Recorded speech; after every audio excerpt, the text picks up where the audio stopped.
Well, everyone, it's time for us to go and take a look at the Samsung Galaxy A12 and see how this particular phone holds up in 2025. Now, the thing I will definitely tell you about the Samsung Galaxy A12 is that this is one of those types of devices that I think was, a good device kind of when it first came out. But as you can probably imagine, I don't really think I would recommend anyone to go ahead and kind of buy this phone anymore.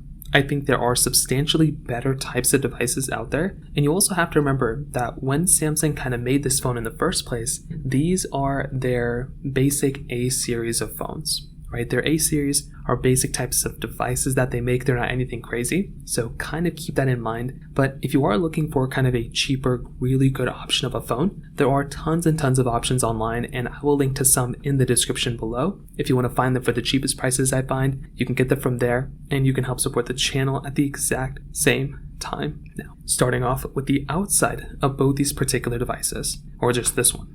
The Samsung Galaxy A12 originally came out back in 2020. So this phone is approaching a couple years old now. So it is, getting a little bit old. It's about 5 years old now, which is crazy. And when Samsung first made this phone, you have to remember what they're trying to do, right? They're trying to make a very cheap phone for the everyday average person to basically be able to go ahead and buy. They're not trying to compete with the Samsung Galaxy S series. They're not really trying to cannibalize those sales. All they're really trying to do is just make a good price phone that some people can go ahead and kind of pick up. So when you kind of think about their strategy that way, then it starts to kind of make a little bit more sense. Now, one thing to remember here is that if you are kind of looking at something like a Samsung Galaxy A12, the first thing you're going to have to kind of remember is that with a device like that, it's going to be a pretty basic type of layout. So it's not really going to be anything super crazy. It's going to be more or less a basic type of screen. It's a 6.5 inch 720p display. It's a PLS LCD panel as well. So that right there is another really big thing to keep in mind.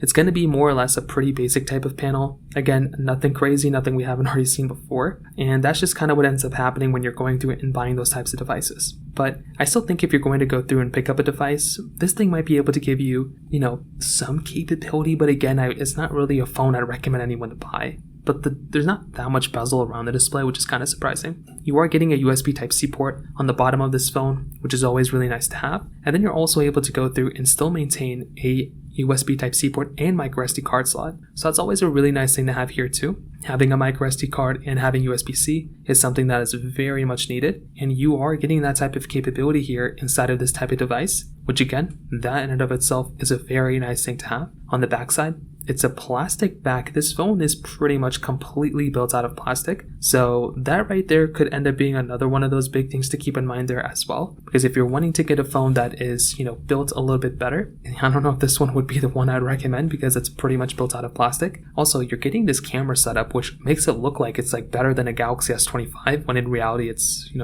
most of the cameras on there don't really mean much. You're not really getting any wireless charging inside of this phone, no IP certification. This phone is pretty bare bones when it comes down to it. Their current generation A phones are actually much better than I thought they were going to be. But with this one, like I said before, you're just kind of stuck in the situation where this type of device isn't really going to be giving you that great of an experience. And I genuinely do think, as you can probably imagine, there are significantly better types of devices that you can get your hands on rather than this one. So from that side, I will tell you, I probably wouldn't really think about buying this phone. I think there are way better types of devices to go ahead and buy rather than this one. So when it does kind of come down to that particular perspective, I think that is one of the big things to keep in mind there.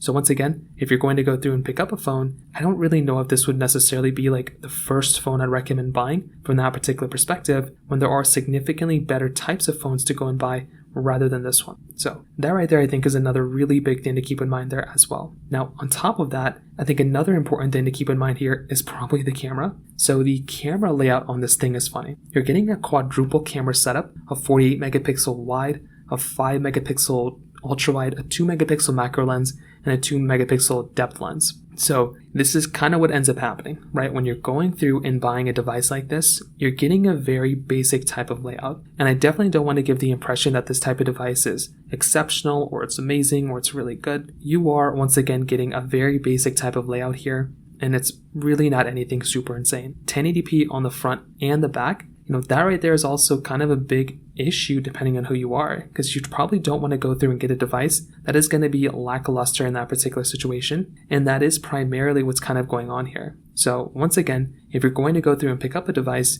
you're going to be getting like a pretty lackluster type of camera here in almost every single way. So definitely when it comes down to that side, this definitely would not be a device I'd recommend buying at all, especially when it comes down to the camera front. Another important thing to keep in mind here too is basically when it comes down to its capability with its software. This phone is like basically done getting software support, and that is another pretty big problem, because if you're getting a device, you probably want to go ahead and get a phone that's going to be giving you a better length of software, like longevity, those types of things. This type of device is giving you, again, a very lackluster type of experience from that particular side as well. So once again, depending on who you are, I feel like that right there is going to be kind of a big problem, right? If you're going to go through and pick up a device, you probably don't want to go through and get a phone that is going to be giving you kind of, again, like a lackluster experience from that particular situation. And this type of device is basically going to be giving you that here. So once again, I think it just depends on kind of which way you're looking at it. But if you're trying to go through and pick up a phone, I don't know if this would necessarily be the first device I'd recommend buying for that particular situation. So once again, that kind of covers it up there a little bit as well. I think another big thing to keep in mind here too is the performance.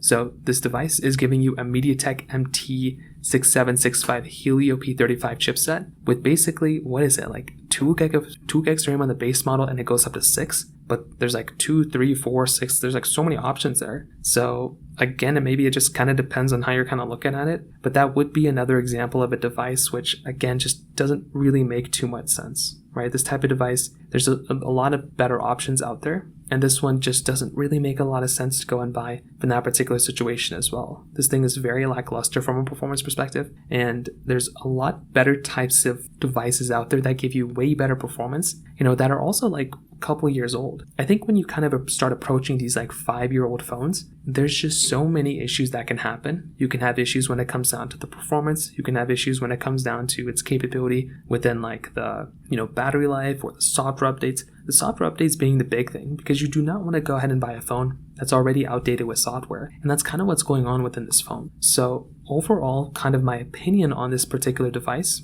is that it just doesn't really make that much sense at all to go ahead and buy a device like this. I think there are significantly way better devices that you can go and get your hands on rather than this thing. I think when I kind of take a look at the landscape, I kind of take a look at devices like the Samsung Galaxy S23. That is a device I'd recommend buying. Yes, it's more expensive, but that one is a really good device. I also take a look at phones like a Samsung Galaxy S24. That one's really good. A Google Pixel 6a. Those types of devices, they are still up there in terms of, they're still supported with software. They're still giving you like a lot of capability and a lot of really good things within them. But those types of devices make a lot more sense, again, for me to recommend to people rather than this one. So if I'm in the market and I'm going to go through and buy a device, it definitely makes a lot more sense to go through and buy a phone like that that's going to be able to give us like way better capability from that standpoint. So again, it just kind of depends on how you look at it. But if I'm going to go through and pick up a phone, I probably would recommend buying a device like that, because that one's probably is going to give me better experiences rather than this one. So from that side, that kind of covers it up there. If you have any other thoughts or questions, please let me know in the comment section below. Hit the like button, that would mean so much, but definitely hit that subscribe button. More importantly than everything else, I love every single one of you guys. Hopefully I'll catch you guys in the next video. Peace out till then.